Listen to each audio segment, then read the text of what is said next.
My path in terms of music, I think, was very different from a lot of people. I actually ended up giving up music like cold turkey. Initially, I a little bit went through that stage of in terms of music. And obviously, we're talking about the haram types of music, right? We're talking about music that is not Islamic, music that, for example, has musical instruments and things like that. There are types of music which are halal, obviously.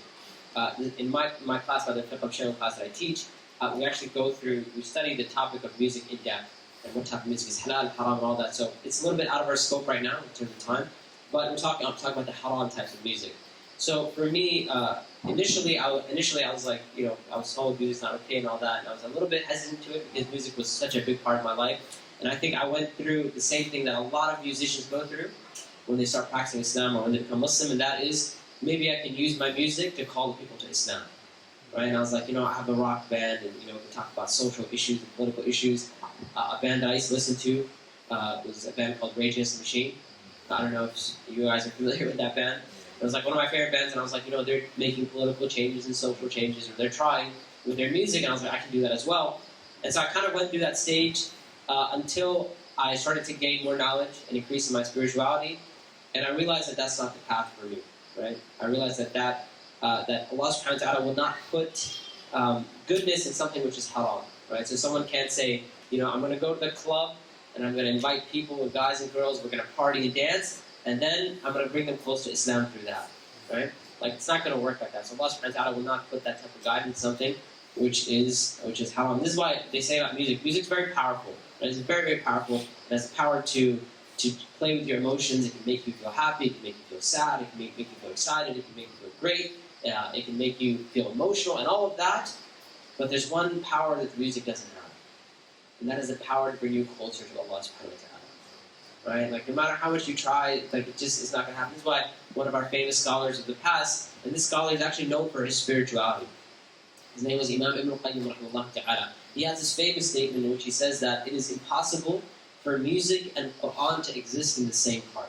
Like, it's just not going to happen. Like, you can try and, because your heart only has so much room in it. And you can try and shove music into it, and you can try and, make room for the Quran. It's just that it's not going to go together, right? And this is why, like, I came to the realization. I went through that stage where I realized, okay, I'm not going to make da'wah through my music, right? And one of the other things I realized is that those people in our past who have been making da'wah for so long, never in the history of Islam did anyone ever say, like, I'm going to use music to make da'wah. And, some people think, oh, well, music wasn't there at the time of Prophet. I'm like, okay, and that's not true. Music was prevalent at that time. And one of the misconceptions people have about music is, there were no stringed instruments. I don't know why people assume that, but I've gotten that question a lot. People say, well, there weren't any stringed instruments back then. And I'm like, it's not true at all. Or there weren't any wind instruments. And I'm like, it's not true at all. Right? A lot of the instruments that we have now were there at that time as well. But you see that the Prophet nor the companions, they never used music to ever call people closer to Allah subhanahu wa ta'ala. That was never done. Right? And so I figure that's not the path for me. On the other hand, by the way, in terms of poetry and stuff like that, that was always used. Right? That was even for the sake of da'wah. In the history of Islam, poetry was used. And even the Prophet sometimes he would say to his companions, for example, the personal poet of the Prophet, do you know what his name was? Saad Tasleem, radiallahu ta'ala. He was a personal poet of the Prophet, right? He would write poetry for the Prophet because it would bring them enjoyment. And even the Prophet, when they would be doing some hard work or hard labor, the Prophet would say to Saad Tasleem, sing some of your poetry to us, right? To bring them some rest and relaxation. So that was used, yeah, but in terms of the music like we have it now in musical instruments, that was never used. And so I realized, like, that's not my path. So in terms of listening to music, I struggled with it a lot in the beginning. And then I went through that whole phase of, well, I just listen to music that is clean, right? So, listen to like techno and things like that. Which I'm like, there's no lyrics, nobody's saying anything, so they can't say anything bad. And then subhanAllah, you realize it's just part of the same family, right? Nowadays people don't listen to techno so much anymore. Now they listen to like dubstep and stuff. And dubstep's popular. It's like the new age, the new version of techno or house music, whatever they called it back then. So I kind of went through that stage, and then eventually when I actually started studying Islam, and I increased my knowledge in Islam, and I really dedicated my life to studying Islam, that's when I was able to cut off the music. So that was my path, and it was pretty much quite cold turkey. I went from listening to music and all that to quite soon not listening to music at all. But one of the pieces of advice that I give to people is that if music is a fitna for you, if it's a trial for you, if you really love music and it's very hard for you to quit music, if you can't, try cold turkey. If you can give it up, alhamdulillah, give it up.